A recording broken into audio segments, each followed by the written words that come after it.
सर्दियों में संभल कर करें फ्रिज का इस्तेमाल, वरना हो सकता है नुकसान। नमस्कार, मैं दिव्या, स्वागत है आपका आज के इस वीडियो में। हम में से कई लोग अपने घरों में फ्रिज का इस्तेमाल करते हैं ताकि खाने की चीजों को ताजा रख सकें। अभी सर्दियों का मौसम शुरू हो चुका है। इस मौसम में फ्रिज का इस्तेमाल भले ही कम हो जाता है, लेकिन सर्दियों के मौसम में फ्रिज का इस्तेमाल करते समय कुछ खास बातों का ध्यान रखना जरूरी होता है। अक्सर लोग सर्दियों में फ्रिज का सही तरीके से इस्तेमाल नहीं करते, जिससे ये खराब हो सकता है। सर्दियों में सबसे पहले ध्यान देने वाली बात यह है कि फ्रिज को सही जगह पर रखें। सर्दी के मौसम में कमरे का तापमान काफ़ी कम हो जाता है, और अगर आपने फ्रिज को दीवार के पास या किसी ऐसी जगह पर रखा है जहां हवा का बहाव नहीं होता, तो ये फ्रिज की कार्यक्षमता पर असर डाल सकता है। इस स्थिति में फ्रिज के कंप्रेसर पर ज़्यादा दबाव पड़ता है और ओवरहीट हो सकती है, जिससे फ्रिज के खराब होने की संभावना बढ़ जाती है।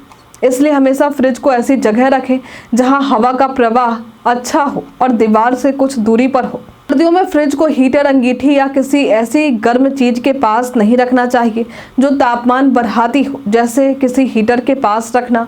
अगर आपने फ्रिज को इन गर्म स्थानों के पास रखा है तो ये फ्रिज के सही तरीके से काम करने में रुकावट डाल सकता है और इसके खराब होने का खतरा बढ़ सकता है। फ्रिज का सही तरीके से काम करना और उसकी लंबी उम्र के लिए इसकी नियमित सफाई बेहद जरूरी है। अगर फ्रिज को लंबे समय तक साफ नहीं रखा जाए तो अंदर गंदगी जमा हो सकती है, इससे कंप्रेसर पर अतिरिक्त दबाव पड़ जाता है और फ्रिज की कार्यक्षमता कम हो सकती है।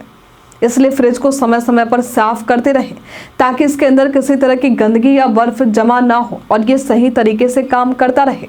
सर्दी के मौसम में बिजली के उतार चढ़ाव का सामना करना पड़ सकता है। अगर बिजली की सप्लाई में वोल्टेज की कमी या बढ़ोतरी होती है तो फ्रिज का कंप्रेसर खराब हो सकता है। इसके लिए वोल्टेज स्टेबलाइजर का इस्तेमाल करना जरूरी है ताकि बिजली के उतार चढ़ाव से फ्रिज की सुरक्षा हो सके। ये आपके फ्रिज को लंबे समय तक चलने में मदद करता है और इसके खराब होने का खतरा कम हो जाता है। सर्दियों में फ्रिज का तापमान सेट करना भी जरूरी है। अगर आप फ्रिज को बहुत ठंडा कर देते हैं तो इससे फ्रिज में रखी हुई सब्जियां और फल जम सकते हैं, जिससे वे खराब हो सकते हैं। इसके अलावा ये बिजली की खपत को भी बढ़ा देता है।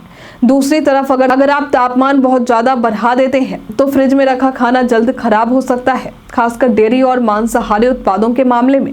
इसलिए सर्दियों में फ्रिज का तापमान 2 से 5 डिग्री के बीच ही रखें। ये तापमान न केवल भोजन को सुरक्षित रखता है, बल्कि इससे बिजली की खपत भी कम होती है। आज के लिए फिलहाल इतना ही। क्या आप सर्दी में फ्रिज का इस्तेमाल करते हैं? हमें कमेंट में लिखकर जरूर बताएं। हमारे साथ बने रहने के लिए आपका धन्यवाद।